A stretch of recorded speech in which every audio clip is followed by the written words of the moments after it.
132편 시편 132편 13절에서 18절까지입니다. 구약성경 900페이지 부분 시편 132편 13절에서 18절입니다. 한 절씩 교독하겠습니다. 여호와께서 시온을 택하시고 자기 거처를 삼고자 하여 이르시기를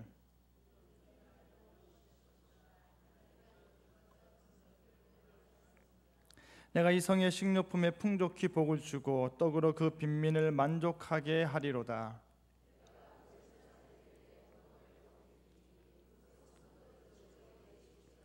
내가 거기서 다윗에게 뿔이 나게 할 것이라. 내가 내 기름 부음 받은 자를 위하여 등을 준비하였도다.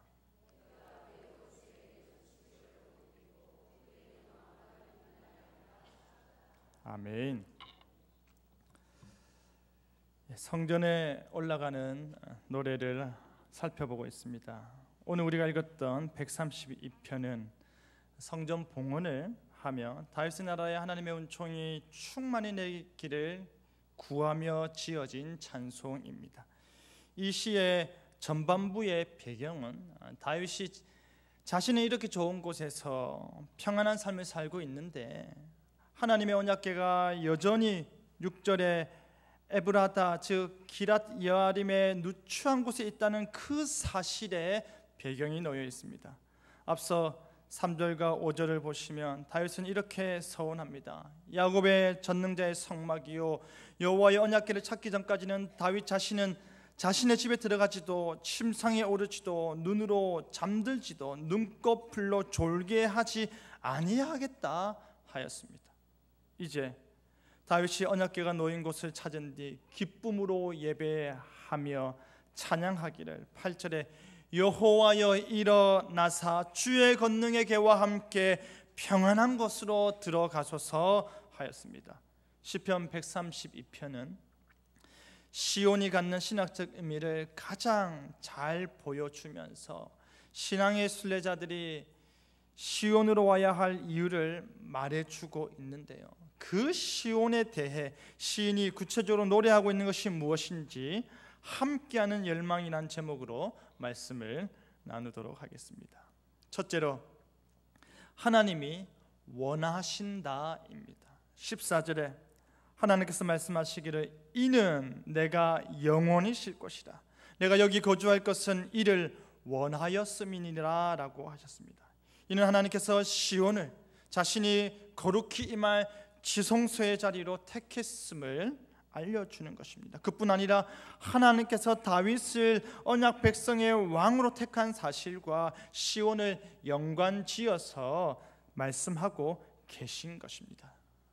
다시 말하면 여호와 하나님께서 다윗의 지방과 그 집안에 왕권을 부여하셨는데 그 이유가 바로 하나님께서 시온을 자신의 거처로 택하셨기 때문이다라는 것이죠.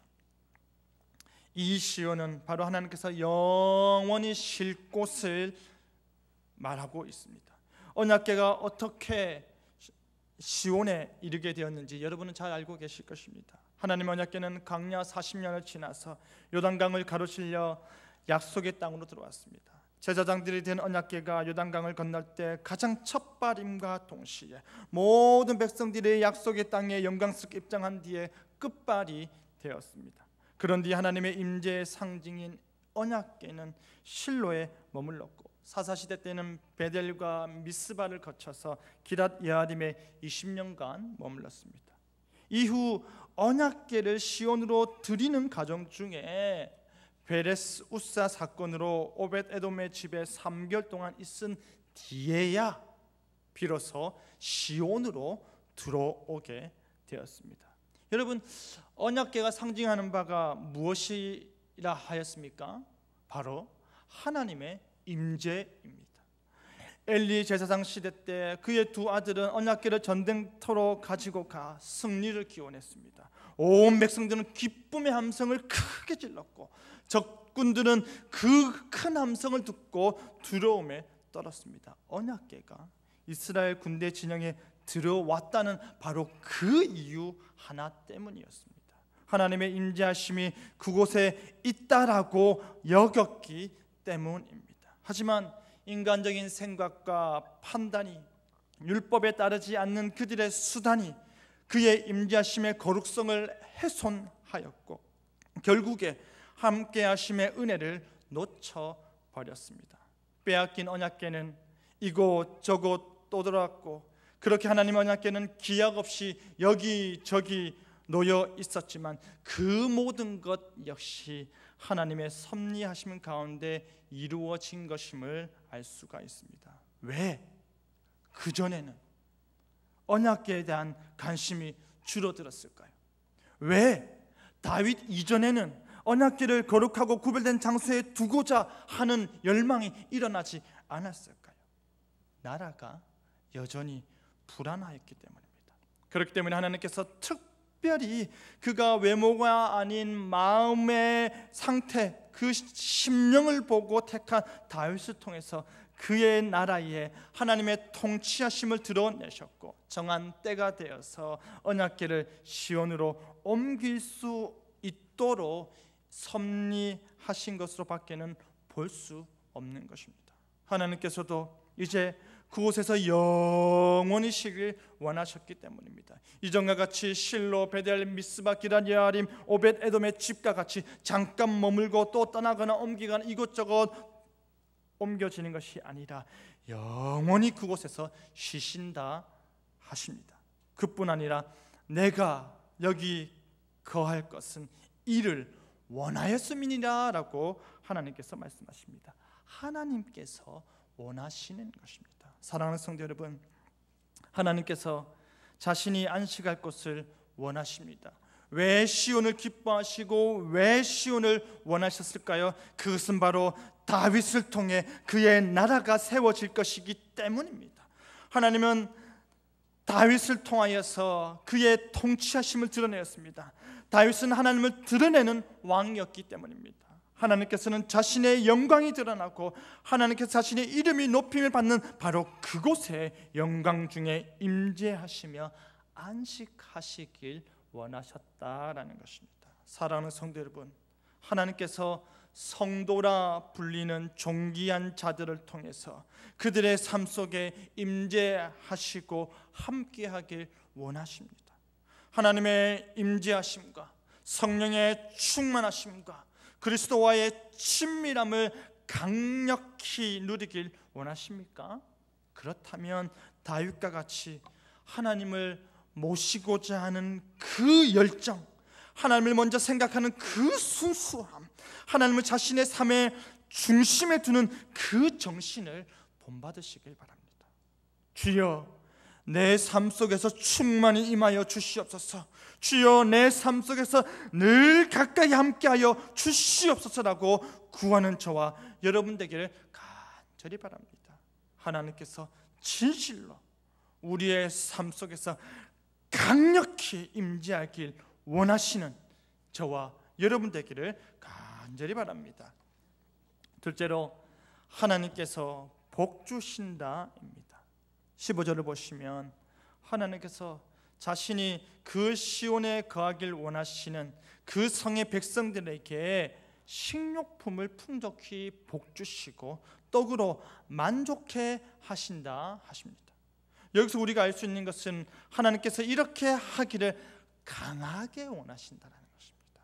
하나님의 강한 의지가 내가 하리로다, 내가 하리로다 라는 말씀으로 분명히 나타나고 있는 것입니다. 또한 16절에 의의 옷을 입은 제사장들을 구원으로 옷 입히신다 하십니다. 이 말은 하나님께서 제사장들을 통해서 이스라엘 공동체의 구원 사실을 전하고 그들의 열방 가운데서 구원하신다는 자신의 뜻을 전달하고 계시다는 것입니다. 그런데 여러분, 구원으로 옷 입히신다는 것은 주여 나를 불쌍히 여기소서, 주여 나를 구원하여 주소서, 이 굴욕과 이 비참을 벗어나게 하소서, 주여 나에게 은혜를 베푸소서의 탄식의 반응으로서 하나님께서 지금 구원을 베푸시는 것이 아닙니다.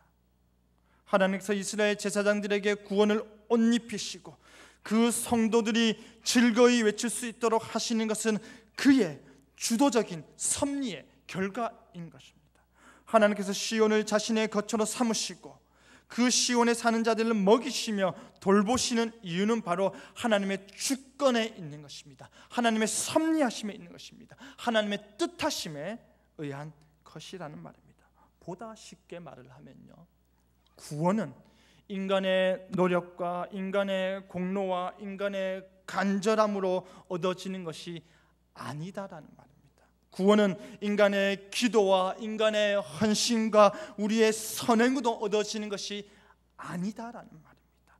구원은 인간으로 시작하여 하나님을 향하여 성취되는 것이 아니라 하나님의 은혜로, 하나님으로 시작하여 그의 은혜로 인간인 우리에게 주어지는 것입니다. 구원은 하나님의 의지와 하나님의 결단에 의해서 우리에게 선물로 주어지는 것입니다. 바로 그것이 구원을 옷 입힌다라는 말인 것입니다. 하나님께서 베풀어 주시는 복은 거기에 그치지 않습니다. 17절을 보시면 하나님께서는 다윗에게 뿔이 나게 할 것이며 기름 부음 받은 자를 위하여 등을 준비하신다 하십니다. 성경에서 뿔이라는 것은 힘, 걷는, 번영 등을 상징합니다. 따라서 본문에서의 다윗에게 뿔이 나게 하겠다라는 말은 다윗으로부터 왕들이 나겠다, 다윗의 왕조의 번영을 의미하는 것이죠. 또한 하나님께서 왕으로 기름 부음 받은 자들을 위해 등을 준비하신다 하시는데, 이 말은 성소 안에 꺼지지 않는 등불과 같이 하나님께서 다윗의 뿔이요 다윗의 왕조를 끝까지 지키시고 강성케 하심을 말씀하시는 것입니다. 10절 말씀과 같이 결단코 하나님께서 그들의 얼굴을 외면하지 않으시는 것입니다. 그렇다면 이제 하나님께서 그들의 왕조를 지키시고 그들을 향하여 결단코 얼굴을 돌리지 않으시고 그들을 보호하시기 위해서 어떻게 하셔야 할까요? 바로 18절의 말씀과 같이 그 원수들에게 수치를 주고 패배의 아픔을 안겨주는 것입니다. 이것은 반대로 다윗의 나라에는 영광과 명예와 기쁨과 승리와 평화와 화목해함을 안겨주시는 것입니다. 그러니 왕관이 빛날 수밖에 없는 것입니다. 여기서 빛나게 하리라의 문자적인 의미는 싹을 틔우리라의 말입니다. 하나님께서 오직 택함받은 아론의 지팡이에서 싹이 나게 하셨던 것처럼 그의 대제사장직을 인정하시고 보호하셨던 것처럼 하나님께서 다윗의 왕권을, 다윗의 뿔을 영원토록 견고하게 하나님께서 친히 지켜주신다라는 것이죠. 물론 다윗의 뒤를 이어서 솔로몬과 그의 자녀들이 나라를 반으로 쪼개고 그래서 타락과 배교와 이단을, 우상 숭배를, 그리고 죄악을 극심하게 하였지만 그리하여서 아수르와 바벨론의 침략에 맥없이 무너지고 포로가 되었지만 그럼에도 불구하고 우리 하나님께서는 그 다윗에게 주신 뿔을 잊으시거나 비추시는 등을 결코 꺼뜨리지 않으시겠다는 그 약속에 신실하셨고 마침내 아브라함과 다윗의 자손 예수 그리스도를 통해 그 약속을 지키셨습니다. 내가 하리로다. 내가 하리로다. 내가 하리로다의 말씀에 하나님께서 신실하게 반응하시는 것입니다. 사랑하는 성도 여러분, 다윗은 말로 다 할 수 없는 복을 받았습니다. 다윗은 하나님으로부터 넘치는 복과 은혜를 받았습니다. 그것은 바로 하나님이 그렇게 하시겠다라고 약속하셨기 때문입니다. 내가 복을 주리라. 내가 만족하게 하리라. 내가 옷 입히리라. 내가 나게 할 것이다. 내가 등을 준비하였도다. 내가 빛나게 하리라고 말씀하시는 하나님께서 여러분의 삶 속에서도 내가 하리라, 내가 이루리라, 내가 준비하리라, 내가 내 길을 빛나게 하리라, 내가 내 발걸음을 인도하리라의 하나님이 되기를 간절히 바랍니다. 그리하여서 우리의 삶이, 우리의 하루가 하나님께서 밝히 비춰주시는 진리의 등불 앞에서 하염없이 빛나고 하염없이 복받는 저와 여러분 되기를 간절히 바랍니다. 말씀을 맺겠습니다. 사랑하는 성도 여러분, 다윗은 하나님의 성소를 사모하였습니다. 다윗은 하나님의 임재하심과 하나님의 함께하심을 간절히 원했습니다. 다윗은 그 하나님의 임재하심을 자신의 가까이 두기 원했고, 더 나아가 가장 좋은 곳에 두기를 원했습니다. 바로 그러할 때에 하나님께서 다윗에게 내가 그곳에서 영원히 쉬리라, 내가 그것을 원한다라고 말씀하셨던 것입니다. 바로 그러할 때에 하나님께서는 다윗에게 복 주시고 다윗을 빛나게 하셨던 것입니다. 그의 자녀들도 만족해 하시고 찬송이 넘치게 하셨습니다. 지금 이 자리에 앉아 하나님의 말씀을 사모하고 하나님께 기도하는 간절함이 있고 하나님의 은혜가 아니고서는 도저히 한순간도 살아갈 수 없음을 고백하는 저와 여러분에게 내가 하리로다의 그 하나님이 늘 함께하기를 간절히 바랍니다. 그뿐 아니라 다윗처럼 나와 우리 가정과 우리 교회와 함께 하시기를 열망하며 진실되게 기도하는 저와 여러분 되기를 간절히 바랍니다. 여러분의 그 열망으로 인해서, 여러분의 그 사모함으로 인해서, 여러분의 그 간절함으로 인해서 내가 복을 받고 내 자녀들도 복을 받아 하나님과 함께하여 임마누엘 하나님을 찬송하는 여러분의 가정이 되기를 간절히 바랍니다. 주님을 원합니다. 주님과 함께하길 원합니다. 주께서 역사하여 주십시오 라고 담대히 기도하는 이 밤이 되기를 간절히 바랍니다. 아멘.